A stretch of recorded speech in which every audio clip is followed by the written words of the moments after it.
तो Ganjam Chhatrapur NSC councillor Laxmidutt हत्याकांड को पूरी वर्ष 2 वर्ष हत्याकांड रे पुलिस 16 जन नाम मामला रुजु कर तदंत जारी रखी। वर्तमान सुधा 10 रु अधिक अपराधी को पुलिस गिरफ्त करिछि। हत्याकांड रे संपृक्ति थिबा अभियोग रे 2 बीजेपी नेता भृगु बक्सीपात्र और गोलक महापात्र को पुलिस जेरा पाई छत्रपुर डाकिथिला। उभय गोटे थर छत्रपुर थाना रे हाजर होइथिबा बेले द्वितीय थर सेमानंक पक्षरु वकील थाना रे हाजर होइथिले। घटनार दीर्घदिन बीती जाइथिले मध्य अभियुक्तों को गिरफ्त करिबारे विलंब होइछि बोली अभियोग करिसेंती मृतकंक मां।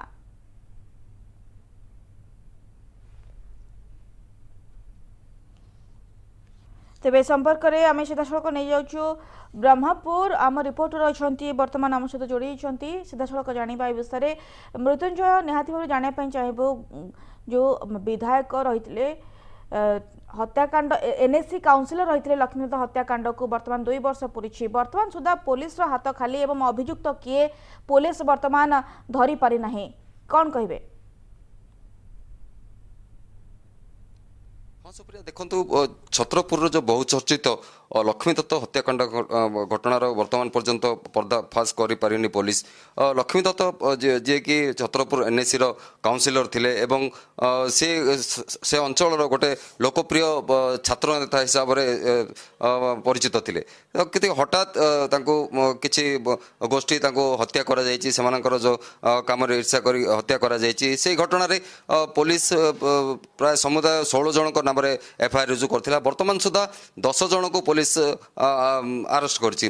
जो अभियुक्त माने रहिचंदी अभियुक्त को सुरक्षा देवा जो किछि सुरक्षा पाइथिला पुलिस से जो 2 बीजेपी नेता भृगु बक्सीपात्र एवं गोलक महापात्र ये 2 नेता ये जो अभियुक्त मान को सुरक्षा देवार पुलिस किछि सुरक्षा पाइथिला जाफल उभय को छत्रपुर थाना पुलिस समन करथिला छत्रपुर थाना रे हाजर होगा।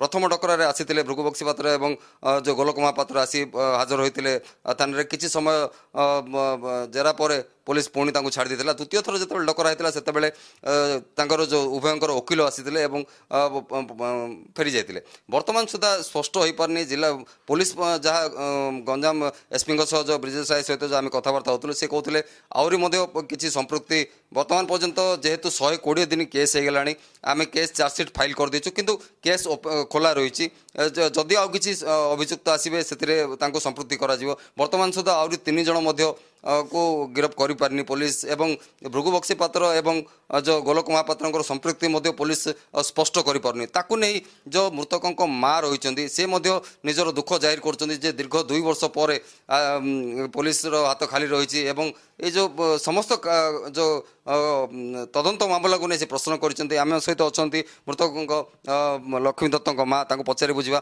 कौन कह जो तदंत प्रक्रिया रही घटना किए किए संपृक्त थे आ कौन कौन सब आप अभियोग कर? मु कहबी मो पुओ जने बीजेडी भल नेता थिले मो देह भल होनी मु कहि पारनी। मो पुओ बीजेडी गोटे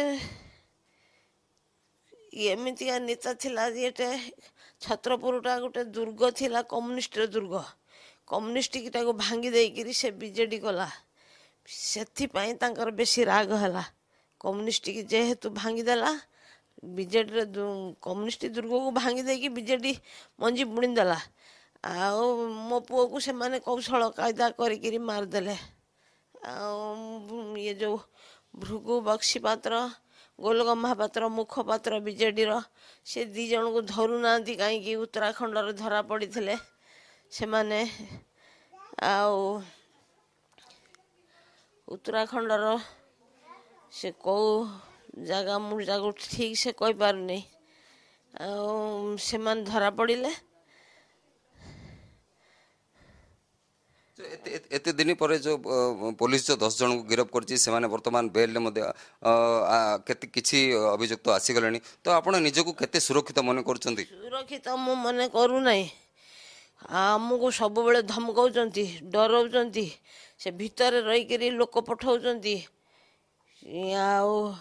लोक साक्षी मान सब धमका चमका डरा हला कर ଏତିକି ପଇସା ଦେବୁ କାଟିଦେ ସାକ୍ଷୀ ଦେଇପାରିବୁନୁ ମଲା ଲୋକ ତ ମରିଗଲା ଆଉ ତା ପାଇଁ ସାକ୍ଷୀ ଦେଲେ କ'ଣ ହେବ ମଲା ଲୋକ ମୋ ପୁଅକୁ ମାରିଦେଲେ ମାରିଦେଇକିରି ଏବେ ସାକ୍ଷୀ ଦେବା ନୁହେଁ କି ସାକ୍ଷୀ କହିପାରୁନାହାନ୍ତି କିଏ ସିନା ସାକ୍ଷୀ ଦେବେନି ମୋ ମା' ତ ଜଣେ ସାକ୍ଷୀ ଦେବି ନା ମୋ ମା' ଜଣେ ସାକ୍ଷୀ ଦେବି ଦେଲେ ଆଉ ମୋ ସିସି କ୍ୟାମେରା ସାକ୍ଷୀ ଦେବ ମୁଁ କେମିତି ସାକ୍ଷୀ ଦେବି ଆଉ କାହା ସାକ୍ଷୀ ମୋତେ ଦରକାର ନାହିଁ। ନିଶ୍ଚିତ ଭାବେ ଯଦି କହିବା ଯେଉଁ ବିଜେପି ନେତାଙ୍କର ଯେଉଁ ଗୋଲକ ମହାପାତ୍ରଙ୍କର ଯେଉଁ ସମ୍ପୃକ୍ତି ରହୁଛି ସେ ଯେଉଁ ହତ୍ୟାକାଣ୍ଡ ସହିତ କେମିତି ଭାବେ ଜଡ଼ିତ ଅଛି?